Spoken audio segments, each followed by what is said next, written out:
तो आज मैं आपको सिखाता हूँ रिवैल्यूएशन अकाउंट। 5 मिनट के अंदर आप किस तरीके से इस टॉपिक के ऊपर कमांड कर सकते हैं विथ जर्नल एंट्री। यूं स्टार्ट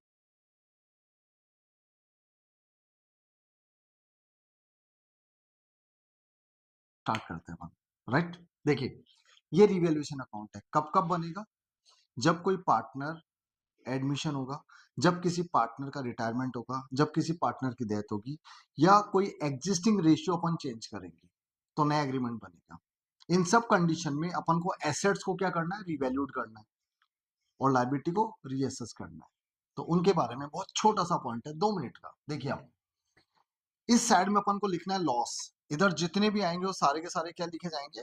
लॉसेस लिखे जाएंगे। तो मैं यहाँ पे आपको समझाने के लिए लिख रहा हूँ लॉस, और इधर क्या आएंगे? सारे आपके प्रॉफिट, राइट। अब देखिए लॉसेस, यदि अपनी एसेट्स रिड्यूस होंगी, एसेट्स कम होंगी, तो क्या होगा? लॉस। एसेट्स कम होने पे लॉस, तो आप डेबिट साइड में लिख दोगे टू एसेट्स, उस इंडिविजुअल एसेट्स का नाम आएगा, राइट। और यदि आपकी एसेट्स क्या हो रही है? इंक्रीज हो रही है, तो जितने से इंक्रीज हुई है वो अमाउंट अपन क्रेडिट साइड में नोट कर देंगे, क्योंकि सारे प्रॉफिट इधर लिखे जाएंगे। सेम, एसेट्स यदि डिक्रीज हुआ तो डेबिट, एसेट्स यदि इंक्रीज हुआ तो रिवैल्यूएशन अकाउंट के क्रेडिट में रिकॉर्ड होगा, राइट। Second point, liability.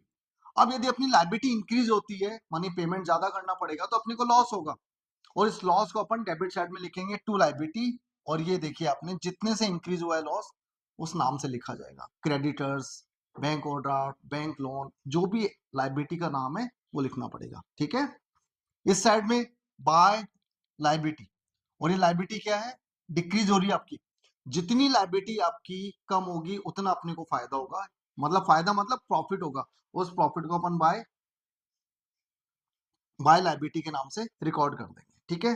तीसरा पॉइंट हो गया, कोई भी अनरिकॉर्डेड लायबिलिटी है जिसको अब आपको रिकॉर्ड करना है, तो कितने वैल्यू पर रिकॉर्ड कर रहे हो, अब आप उसको रिकॉर्ड कर दो। लायबिलिटी को अब रिकॉर्ड करोगे तो इसका मतलब हुआ कि अब आपको उसका पेमेंट करना पड़ेगा, और पेमेंट करना पड़ेगा तो लॉस होगा, और लॉस के केस में इस अकाउंट के डेबिट में लिखा जाएगा।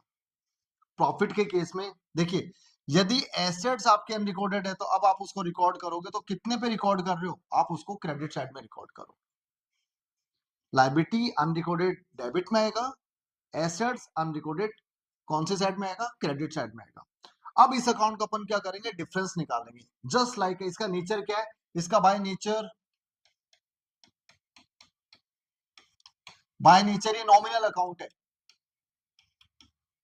ऐसे जितने भी अकाउंट जिनको बनाने से प्रॉफिट या लॉस की जानकारी मिलती है, वो सारे के सारे नेचर क्या कहलाते हैं? नॉमिनल नेचर के कहलाते हैं। तो बाय नेचर यदि पूछे आपसे एमसीक्यू में नेचर क्या है इसका, तो आप क्या लिखेंगे? ये नॉमिनल नेचर का है, राइट। अब इसमें आपने रिवैल्यूएशन अकाउंट में लॉस प्रॉफिट निकालना है। तो देखिए, यदि ये साइड डिफरेंस आया, आपने पहले क्रेडिट साइड का टोटल करा जो कि टोटल ज्यादा है, फिर डेबिट साइड का टोटल करा जो कम था। उस डिजिट में से, ये डिजिट है, इसमें से आपने क्या करा? इसको रिपीट करके और ये बैलेंस कैलकुलेट कर लिया। बैलेंस क्या कहलाएगा आपका? प्रॉफिट। और इस प्रॉफिट को पार्टनर्स आपस में डिस्ट्रीब्यूट कर लेंगे, बांट लेंगे। यदि डेबिट साइड का टोटल ज्यादा है तो अपन ने लिखा, इसको रिपीट करा, और ये बैलेंसिंग फिगर क्या कहलाएगा आपके लिए इस बार? लॉस। और लॉस को किस नाम से लिखोगे? By capital. और ये पार्टनर्स आपस में क्या करेंगे? इसको डिस्ट्रीब्यूट कर लेंगे, मानी बांट लेंगे। ये इसका मीनिंग हो गया, राइट। ये सिंपल सा लेजर हो गया, जो एडमिशन में, रिटायरमेंट में, डेथ में, चेंजिंग पीएसआर में, हर जगह आपको बनाना पड़ेगा एवरी टाइम, यदि एसेट्स और लायबिलिटी रिवैल्यूड हो रहे हैं तो। अब इसकी जनरल एंट्री देखिए, क्या जनरल एंट्री बनेगी? इस अकाउंट को रीड कर लेते हैं अपन। कर लिया साहब, ये है रिवैल्यूएशन अकाउंट। तो जनरल एंट्री आपको एसेट्स रिड्यूस की बनानी, तो एंट्री क्या बनी? रिवैल्यूएशन को डेबिट कर दो, तो एंट्री बनेगी revaluation account debit to assets, revaluation account debit to liability. Profit की एंट्री क्या होगी? Revaluation account debit to A's capital to B's capital. इस तरीके से बनाएंगे। क्रेडिट साइड में क्या होगा? देखो, क्रेडिट साइड की एंट्री बना दो। तो ये रिवैल्यूएशन की कौन सी साइड है? क्रेडिट। तो इस इंडिविजुअल अकाउंट को क्रेडिट करना है। अब इसको क्रेडिट करोगे तो यहाँ पे जो आइटम लिखे हैं वो सारे डेबिट हो जाएंगे, जैसे assets account debit to revaluation account, liability debit to revaluation account, unrecorded assets account debit to revaluation account.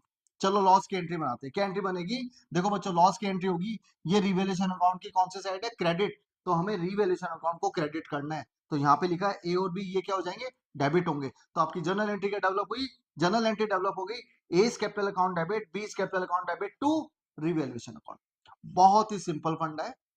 ये कब कब बनेगा, ये बनेगा change in PSR, admission, retirement और डेथ के केस में। If assets and liability are revalued and reassessed, उस केस में बनेगा। छोटा सा अकाउंट है, बाय नेचर पूछा जाए तो क्या बनाते हैं, क्यों बनाते हैं, ये नॉमिनल नेचर का है और प्रॉफिट और लॉस की जानकारी देगा ओवरऑल पूरे पिक्चर्स की। उम्मीद है आपको समझ में आया होगा। आप प्लीज एक बार दोबारा से इसको स्क्रीनशॉट लें और इसको एक बार रिकॉल करें। बिलीव इट कि बहुत जल्दी आपका टॉपिक क्लियर हो जाएगा। Thank you so much.